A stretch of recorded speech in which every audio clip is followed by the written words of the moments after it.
Have you ever wanted to get into the real estate investing game, but you thought to yourself, well, I don't know all of the laws and all of the rules, so I don't know if I can do that? Well, a lot of people think that. That's why tonight I have a very special guest. All right. She is the entrepreneur's attorney. So if you're an entrepreneur, you're going to want to reach out to my friend and my representation, Candace Patrick. She's on tonight, guys, to give you guys the legal game as an entrepreneur, solopreneur, and real estate investor. All right. So I want you guys to hit that like button. And if you're new to my channel, I want you to consider subscribing. Okay. Or you can just be a player about it. Hit that subscribe button. Let's go. I'm a go-getter. They some go-getters. We some go-getters. Hope you a go-getter. Let's get it. I'm a go-getter. They some go-getters. We some go-getters. Hope you a go-getter. Let's get it. I'm a go-getter. Hustle to the end, we some no-quitters. Knock it out the park, we for show hitters. Right, left hemisphere, that's a dome splitter. Yeah. We control our own destiny. Make moves, cultivate whole legacy. Creative finance, bring more ecstasy. The right ingredients, now that's a dope recipe. Okay, it is a very special night this evening. I've got Candace Patrick with us, attorney Candace, better known as. Now she's got a huge following on TikTok, YouTube, and so we're lucky to have her tonight. So, Candace, how you doing this evening? Hi, Gene. Hi, everybody. Thanks for having me. How are you? Doing great, doing great. So the people are they're definitely glad you're here. So guys, you know the routine. If you guys have questions, I want you to put them in the comments. We'll do our best to answer those on the second half of the show and put where you're from. You know, I used to be a small town Iowa guy till I transplanted to Houston. So um I like to dive right in, Candace. And really it's just a conversation. You know, this is nothing formal, but I do try to give actionable information to my followers. So let me start with, what I guess what made you, want to get into the law and be an attorney first off. Sure. It's a lot that goes into my why. Mhm. um, but I grew up on the south side of Chicago and I witnessed a lot from the criminal aspect. Um, and I also grew up in child protective services. So I got to Mm, experience the law from that side. And I think the trigger for me to want to get into the law as an attorney was that growing up in child protective services, um, you have something called a guardian ad litem or a yes. GAL, and their Hmm. job is to be the attorney for all the kids that are in the system. And I would Hmm. go to my GAL and ask questions about what I was supposed to receive from the agency, how much Hmm. money, all these things. And I would go and sit down with the executive director for the agency I was with, and I would negotiate things that I wanted. And I was doing this at 16. Wow. Okay. Hmm. So I started seeing it as power. So you have a little black girl on the south side of Chicago, child protective services. So all the time, all the attorneys that I saw, they were so powerful, right? Yes. And I wanted to be there for my friends, for my family, for my community. Wow. I had no idea. I had no idea. That's why I love doing these YouTube interviews just because of things like that. So well let me because this is the go-getter family, all right? And we talk about real estate investing and becoming the bank. And a lot of us have come from nothing, right? And we're trying to make something of ourselves to build a legacy and really to get our power back. That's what we help people to do, to get their power back. And we do that with actionable knowledge. And so, growing up the way that you did, going to law school and being super successful now, that had to have been super difficult while you were in law school, right? So what I want to know is really what was the hardest part, I guess, about those years in law school, and then how did you overcome that? That's an excellent question that most people who interview me skip over. So, Mm, law school in and of itself is extremely hard. But listen, I went to law school when I started. I had a 6 month old baby, right? okay, wow. So so I had the choice, right? When I got started getting acceptance letters, because I didn't think I was going to get accepted into law school, right? Remember, you got a little black girl from the south side of Chicago. No one in my family had ever went to college. So in my mind, when I submitted those applications to get into law school, I did not think I would get accepted. I just was doing kind of like testing my luck, right? Because your whole Yeah. life you have people, your whole you can't do that, or you're not smart enough, or you're not this. So when I started getting those acceptance letters, I had just had a baby. um, and I said to myself, I should put this off at least until she's one. And I tried to formulate ways to not have to go to law school out of fear, right? Um, Hmm. but what changed my mind was I was offered a full scholarship. And Really? I was full scholarship, but it was contingent upon me starting that fall. Like I had to start that fall and I had to be full time. So I told Mm, myself, you know what, I'm just gonna do it and try. And if I fail, at least I can say I tried. that's Well, I right. tried and I graduated magna cum laude. I graduated higher than a lot of people who didn't have any kids. So Wow. my daughter was my motivation. That's that was the Yes. motivation. That is amazing. I love that. I really do, because I mean, it says a lot um about you. And just real quick for the viewers, so magna cum laude, what does that mean? Where were you at in the class with that? Sure, I graduated at the top of the class. So they have different honorary titles for when you graduate. So the Mm-hmm. highest is summa cum laude, but no one in my class reached that level. So the person that Oh, was number one in the class was magna cum laude, and I also failed in that category with them, right? So, okay. um, you have people that have a 3.0, and that's cool, but a magna cum laude means like you had a 3.2 or higher. And in law Mm, school, it is extremely hard to get a 3.0, extremely, because mm-hmm. you're taking doctorate classes. So it's extremely Yes. hard, right? So yeah, Mm-hmm. that was awesome for me. Yes. Well, golly, we're in the presence of greatness now. I love it. Well, I knew that because I pay for that greatness, worth every penny, probably more. I tell you that all the time. I just try to get myself charged more money. But hey, I'm gonna tell you about I'm gonna give you them props. So with that though, let me ask you this then, right?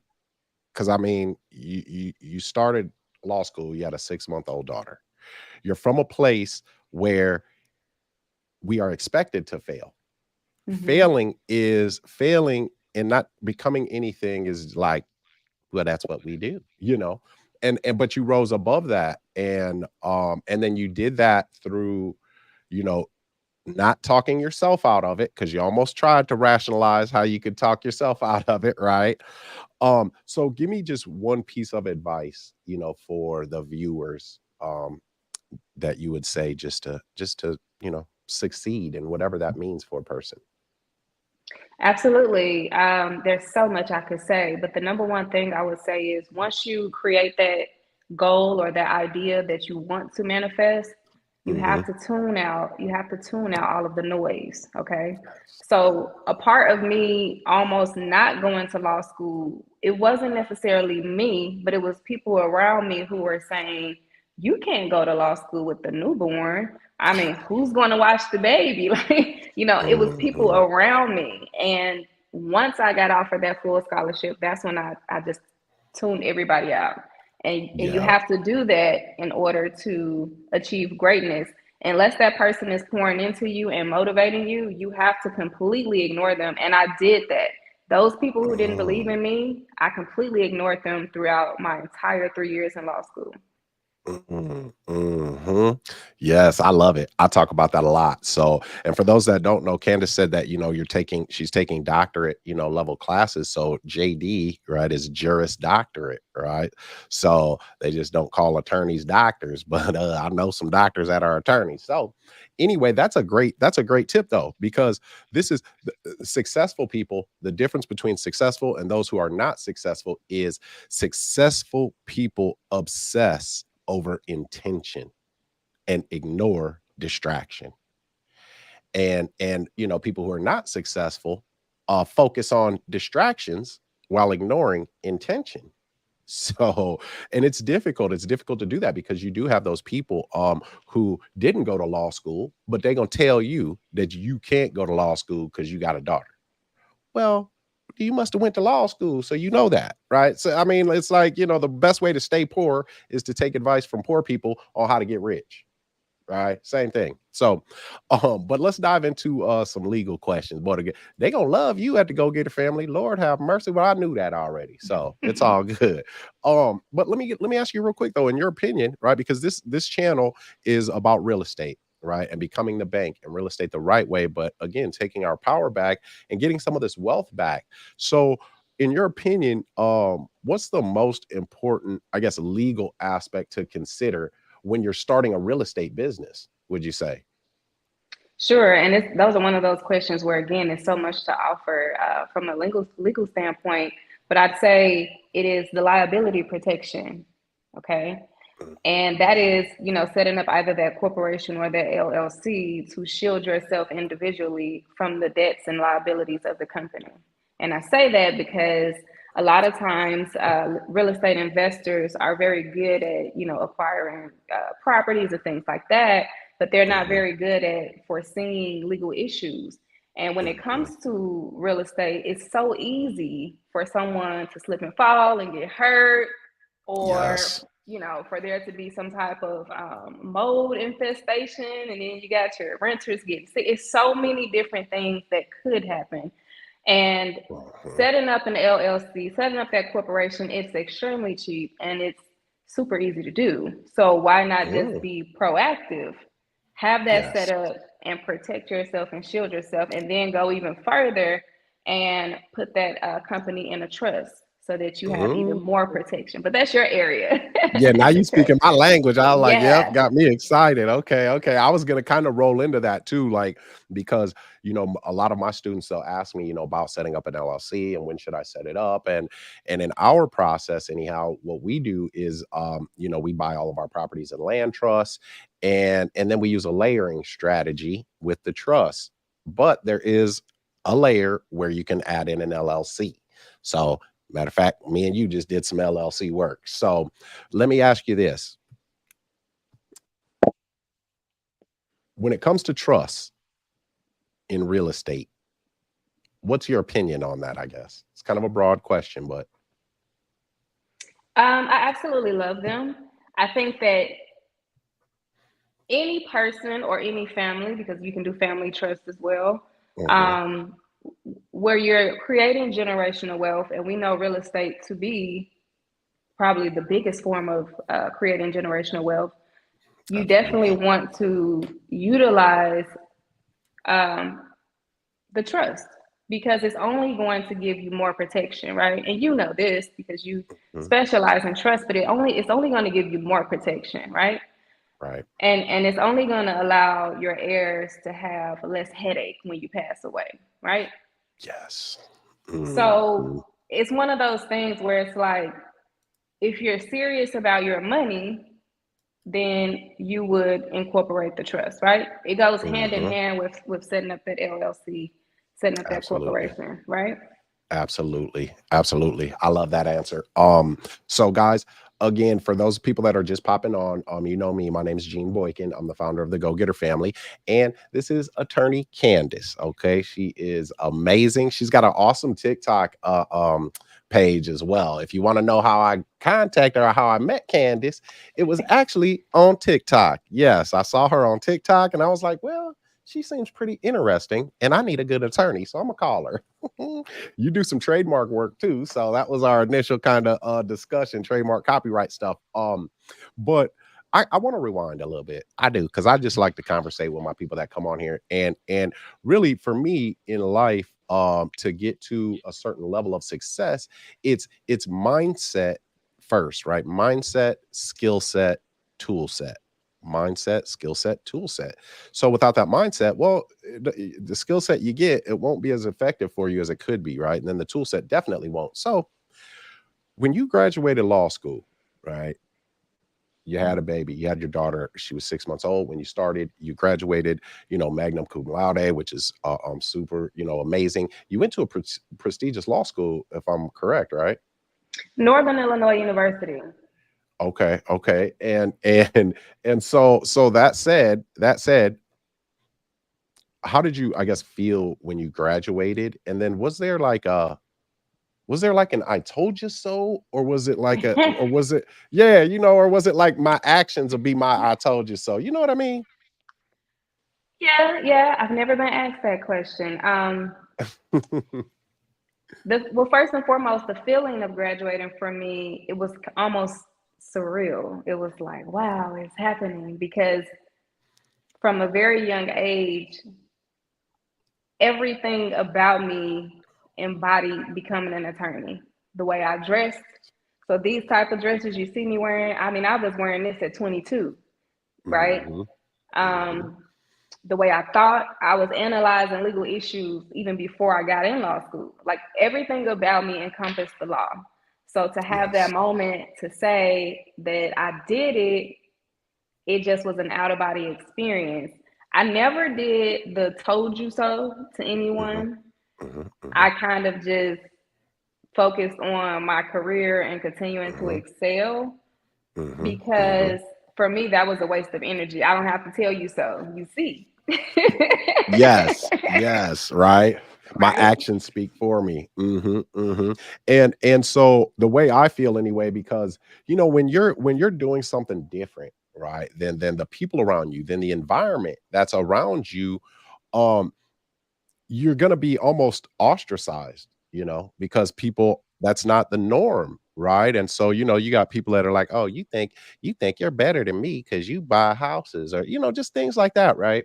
And so for me, anyway, being from little old Sioux City, Iowa, that's just got a black cloud hanging over it for some reason. I felt like I don't even hear that stuff. Like I don't hear it. I'm not even aware of it because it's once you ascend, you're in a whole different stratosphere, right? You're on a whole nother planet than that planet of mess and toxicity that exists, and it's what's the difficult part is though is the ascension itself when you are Mhm. rising out of that. So I definitely applaud you. And so you're in Dallas, Texas, right?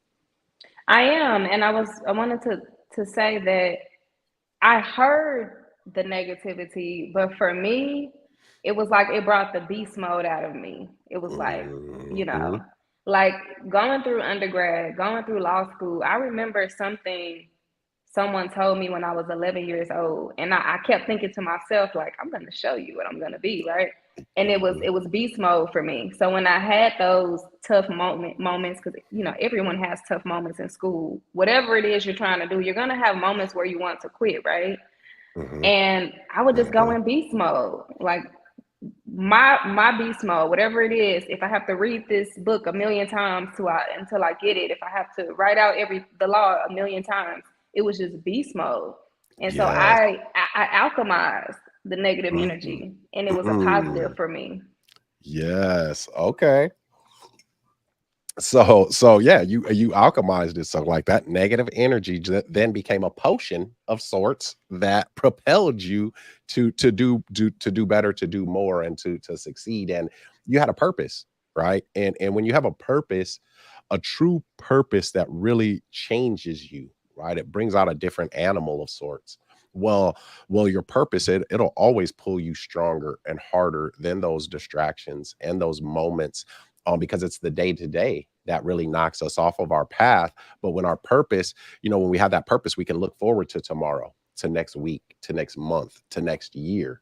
And that'll always pull us, harder. So that's awesome. That's awesome. So what type of lawyer are you specifically? Sure thing. So, being on social media, I'm widely known as a business attorney.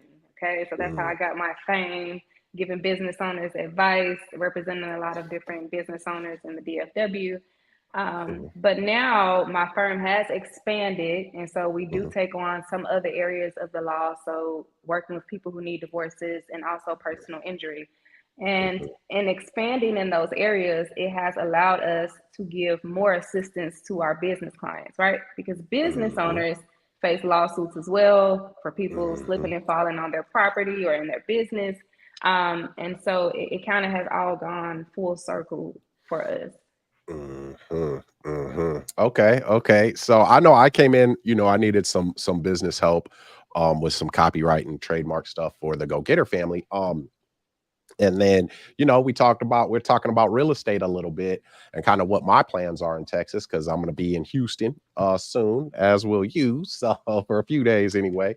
Yeah. Yes, that's going to be awesome. That's going to be awesome. So I want to get some real estate information to my people. Now, I've seen a couple of questions on here, so I'm gonna actually pull this question up before I ask some questions that I have. But what is the best setup for a starting real estate investor for tax purposes?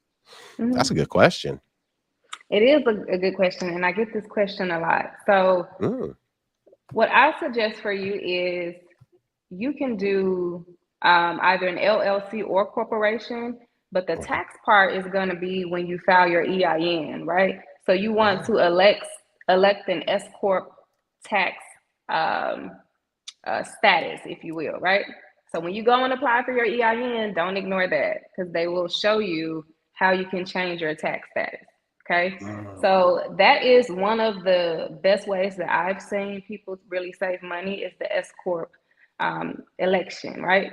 And so as you're okay. paying yourself with the S Corp, you have to pay yourself. So as you're paying yourself, you're Hmm. running into a lot of different ways to get deductions. However, I will say this I always Hmm. tell my business owners that I work with that having me as an attorney is amazing. You need a business attorney on your team. However, Yes, it you is. better go and get you a CPA also, right? Hmm. You need Hmm. an accountant, okay? Hmm. Because everyone's situation is going to be different. So, me as an attorney, I can advise you on how to set up your company and things like that.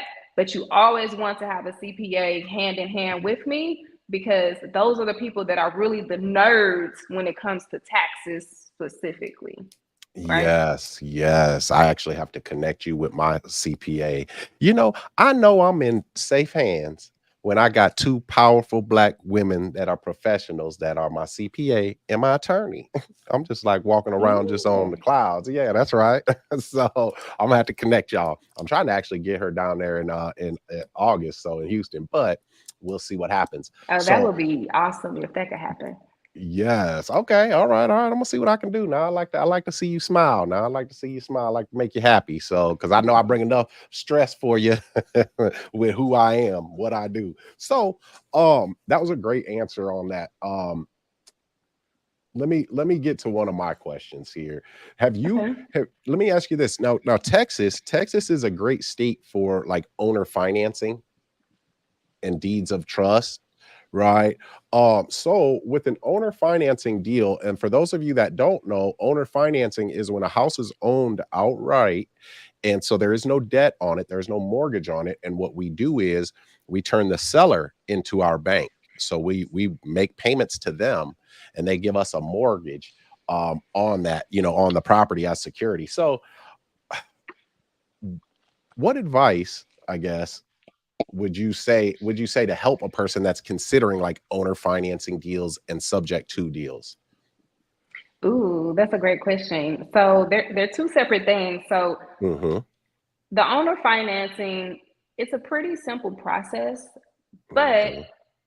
it can be a lot of confusion when it comes down to the paperwork, right? Yes. So this this is not one of those situations where you want to just copy and paste something off of Google, right? Hmm. Okay, this is a situation where you want to pull in your own real estate attorney to make sure that the mortgage that's going to be drafted up between you and the seller is airtight for you, for your benefit. Because oftentimes real estate investors are going online and snatching things up, documents offline, but they don't read everything. And it might be that one little sentence in there that you didn't understand and you just skipped over, but it might be something that goes to your detriment, right? Hmm. Hmm. So that is my biggest advice when it comes to the owner financing. It's an Hmm. amazing tool for real Yes. estate investors. Hmm. Obviously, you don't have to go the traditional bank route, Hmm. but that's the biggest issue is making sure that the paperwork is right. Paperwork. Um, as far as the subject to, um, one of the things that I've seen real estate investors run into is Hmm. they let the owner let's say they do a subject to on a property where the owner wants to stay in the property. Mm-hmm. Okay. I've Yeah. seen that go wrong a lot of times. So Yes. now when you do a subject to deal and you finalize everything and the seller moves out of the property, it's Mm-hmm. much easier to bring in new tenants because they have the understanding that I'm just renting, I'm paying you Mm-hmm. rent. They have they don't have really any attachment to the property, if you will. Right.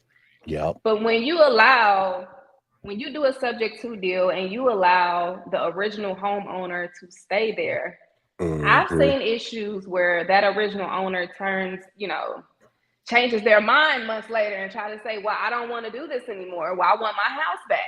Yep.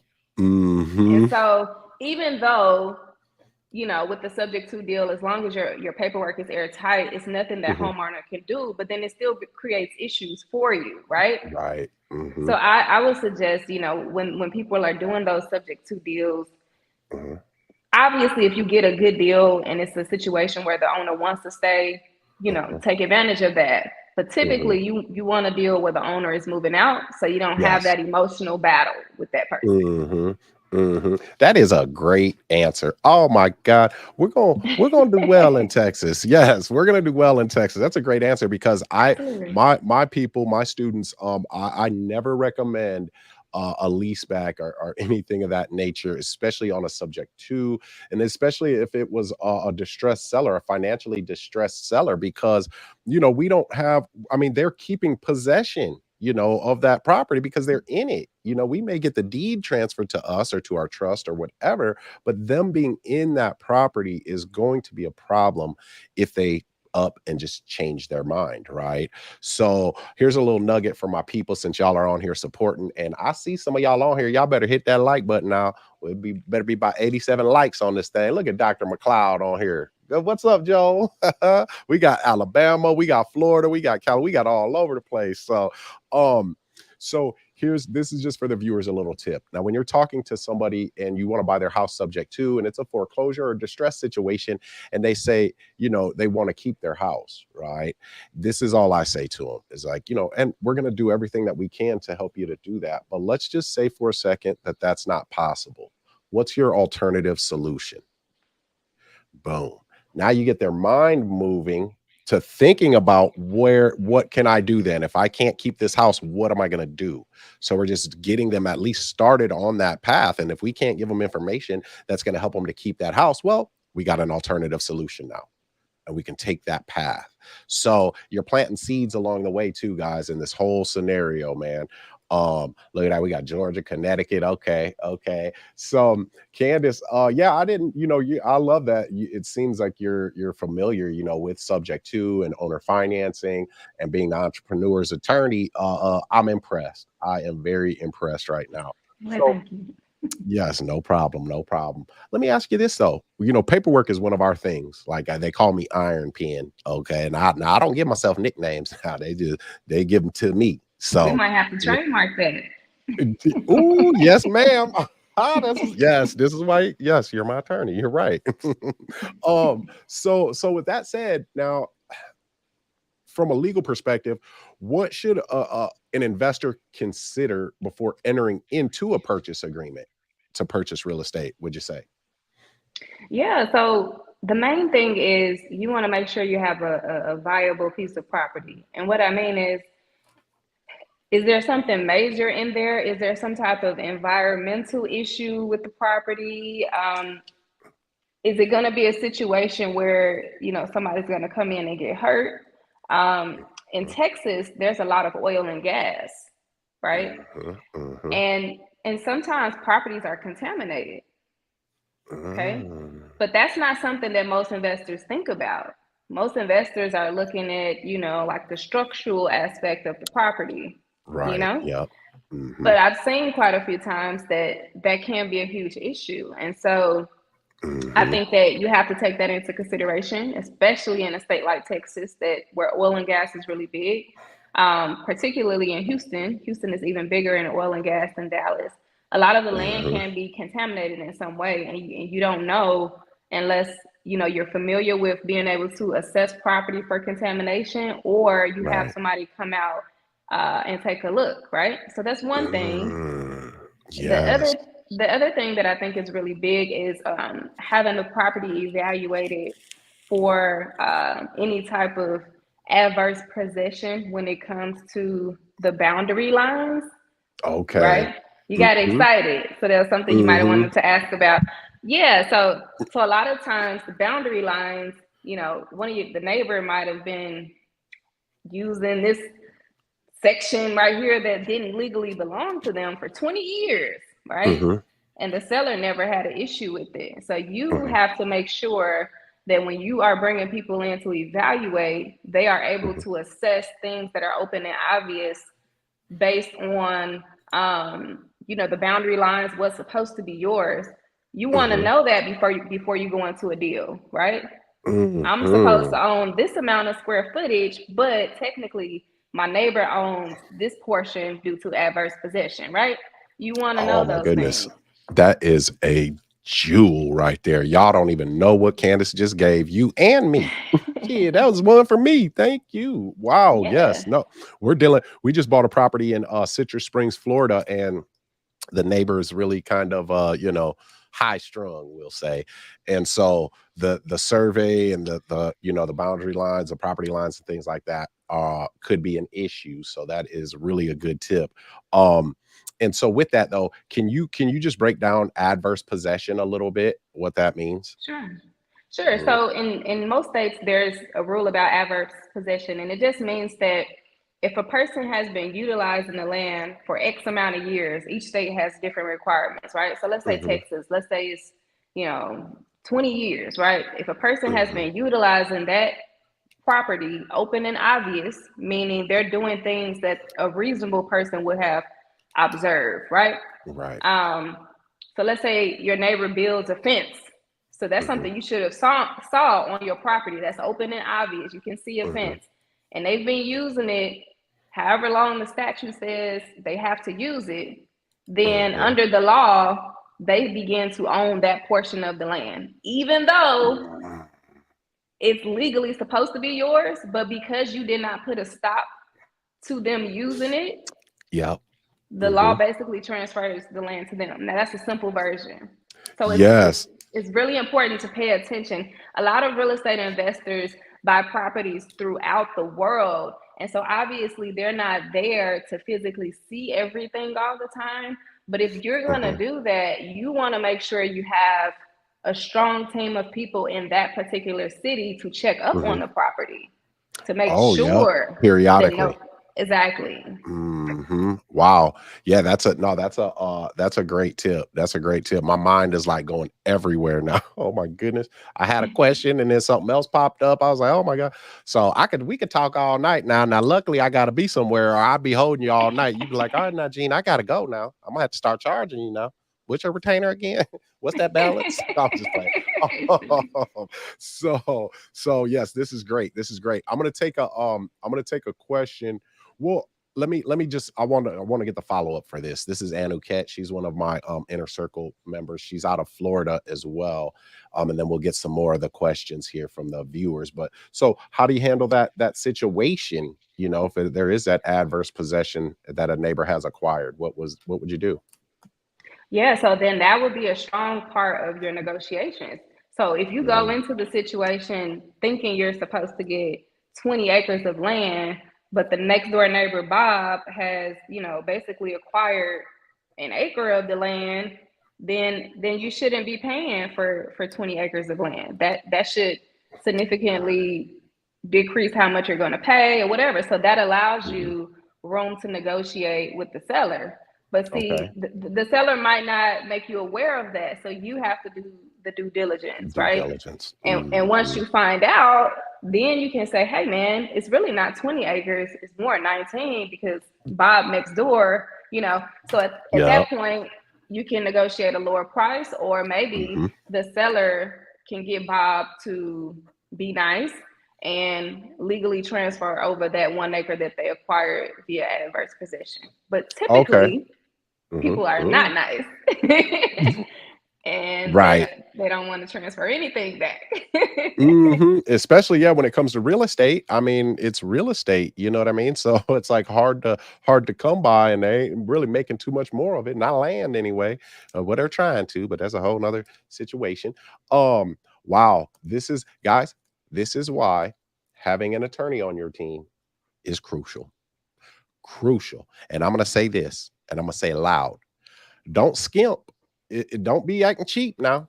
I don't even listen. Tell me what your price is, and yeah, if I feel like you earn that amount, I got no problem paying you, none whatsoever. So this Candace is amazing. Um, Now, I do want to ask a question that the viewers have not asked, because when I started Subject to and I started doing, creative financing, owner financing, it was out of necessity. It was out of desperation, really, because Okay. I couldn't get financing from the bank, and I was disgusted with my circumstances and my situation, so they needed to change. So I had a really just a difficult time getting an attorney, that wanted to do creative financing, Subject to owner financing. Oh, I don't do the exotic stuff and all this stuff. So what would you say, to a person to give them the best approach to getting an attorney to help you with these types of transactions? Like, how do you approach the attorney? That's a really good question. The biggest thing is us attorneys, we don't like wasting our time. Okay. Mhm. So whenever you are scheduling a consultation or approaching an attorney, you always want to show up very sophisticated, not so Mhm. much how you look, but sophisticated, meaning that you're organized. You have, if you want me to review some documents, you have the documents available.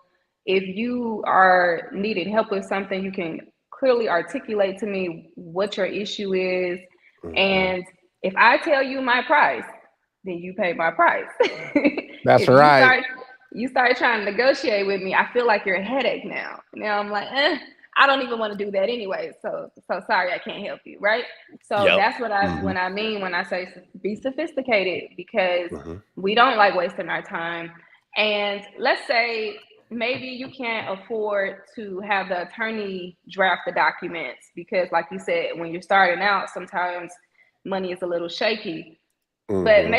maybe pay for an in-person consultation where maybe you can go to one of your mentors and say, hey, can I reuse your template that you use? And then you pay for a 1 hour consultation with an attorney and maybe ask them, hey, can you look over this for me?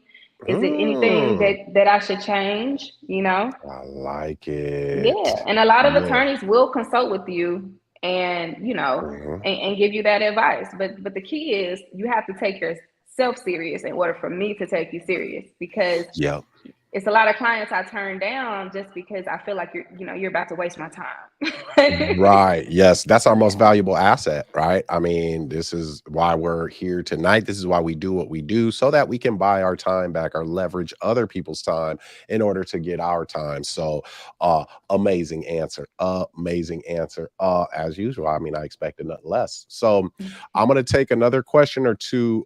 Candace and I, unfortunately, we'll have to go soon. I've got the last day of the Become the Bank challenge. So, let me see. Now, Candace isn't necessarily a real estate attorney, so she's a business attorney. Um, I can do you answer want that to? Yeah, question. go ahead. Go ahead. Sure. So how I started, I don't classify myself as a real estate attorney, but I classify myself as a business attorney, and a lot of my clients are real estate investors. So for me, the I did not always want to be a real estate attorney, as your question says. I initially started out wanting to do criminal defense because, like I said, I grew up in the inner city Chicago, and Mhm. most Black people only know of attorneys when someone gets locked up, right? So Yep. I was Yep. not aware of all of the different areas. But when I went to law school, we only had two Black law professors. One taught entertainment law, and the Mhm. other taught business law. And to sit in a Black law professor's class was empowering. Needless to Mm. say, I took all of my classes serious, but I had Mhm. to do a little more because I felt honored to be able to have that experience. And the professor who taught business law, I earned the top grade in his exams because I was that serious. I was Yep. so intrigued by his mind when he broke down Mm-hmm. corporations and LLCs. It was amazing for me. So when I Mm-hmm. started my Mm-hmm. own law firm, I Mm-hmm. decided to specialize in business law, right? And I Mm-hmm. receive a lot of different business owners. Mm-hmm. However, a lot of the clients I receive are real estate investors. So that's Yes. how I started being in this category and serving real estate investors.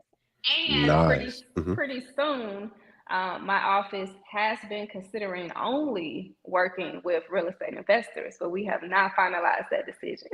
Mm-hmm, mm-hmm. Now, y'all know me. Now, I'm like, well, you can just be my attorney. I mean, we can, I'm gonna make it work. Now, well, I'll pay for some vacations. Let's get it. Oh, but I'm gonna so hold you to that. hey, I'm not tripping now. Let's get it. And shoot, I like sand in between my toes. So I love that answer too. Really, I do. Just because the reality is just reality first off, so I'm gonna get that out the way. There's not a lot of black law professors, there's not a lot of black real estate investors in Sioux City, Iowa. I mean, so, and the list goes on. So just us being on this interview right now, and then the viewers that we have, we are bringing knowledge and information, and the availability of it to the people, right? And empowering them with the knowledge and information that they need, but now they are accountable, personally accountable, because you have that information, just like you held yourself personally accountable to get the top grade in the Black Law Professors class. So kudos for that. I love that. I really do. That's amazing. Um, oh, I did see a question down here about the states that you're licensed in. I can't find it. There's a lot of comments. So what states are you licensed in? Sure. So I'm only licensed in the great state of Texas, but I'm licensed both in state at the state level and the federal level. As far Mm, as, you know, I do have quite a few clients in different states, but as far as me doing work for you, if you are in another state, if it's transactional, I can help you. So for example, if you say, Candace, I need a trademark. Well, trademarks are federal, right? I can help mhm, you with that. If you say, Candace, hey, I need you to draft a contract, I can help you with that. Now, if you need me to get in court and kick someone's butt and you're in a different state, then if I feel like it's a viable case that's worth my time, then I would go through the approval process for that state to let me in their court. mhm, mhm. I almost had to sick the pit bull on him. Now she up, yeah. I said I'm gonna let him live today, though. I ain't gonna do that to him. That's right. So okay. Now I love this question. What are some great questions to ask an attorney to see if that attorney is for you? Sure. So it's when you're trying to see if an attorney is for you, it's more so, are you able to communicate with that attorney and understand what they're saying? So for me, I talk in a way where normal people can understand me, right? Because I am a natural educator. I naturally am able to educate people and break down topics, the hardest topics, right? And I can simplify it. And I do that because I want my clients as much as possible to understand what I'm doing for them, right? Yes. Mhm. So when you sit in a consultation with that attorney, do you understand the feedback they're giving you? Do you understand the advice they're giving you, or do you feel stupid at the end of the conversation and they just talked around your head, right? You Mm, wanna kind of understand, because if you don't understand what's happening later on in the relationship, you're going to get frustrated. And that frustration is going to turn into you sending a bunch of emails. You might say something snippy, and then you don't want to get mm, snippy with an attorney, right? No. mhm. Been So, there, done that. so I think that's one of the biggest things. Do you guys have good communication? And Mhm, then can you afford their fees? Because there's different mhm, attorneys that charge different prices. Can you afford their fees? mhm, mhm, What is their fee schedule? Are you going to work with them on an as needed basis? mhm, Or are you looking for a monthly retainer where you can kind of build an ongoing relationship with that attorney to use Mm-hmm. them, however you need them for those coming months. Mm-hmm. So Mm-hmm. those are some Okay. things to ask, Yes. think And about. and and I'll say this now. I had to build up to Candace. I couldn't afford Candace when I first started. I mean, just facts are just facts here. So I couldn't afford Candace, when I first started, but I had a goal and I had a mission and I was working to get to that goal. And so I have a few attorneys actually, and I just remember this is why I feel like Candace is such a great attorney and just so valuable and worth every penny. I've said that several times, probably more. Now I need to be quiet, just keep my pockets.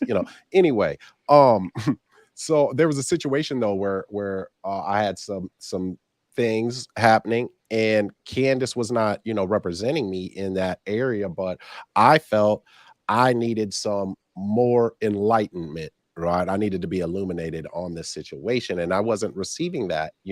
And so I asked Candace, just generally about it. And I got my illumination. And I was like, oh, okay. And it's just really to have an attorney that can do that for you, right? Just has that ability, because some don't. They're just good attorneys, but they're not good at, breaking that down into simplified terms for a person that may need it in simplified terms is really a good thing. So I had to add that.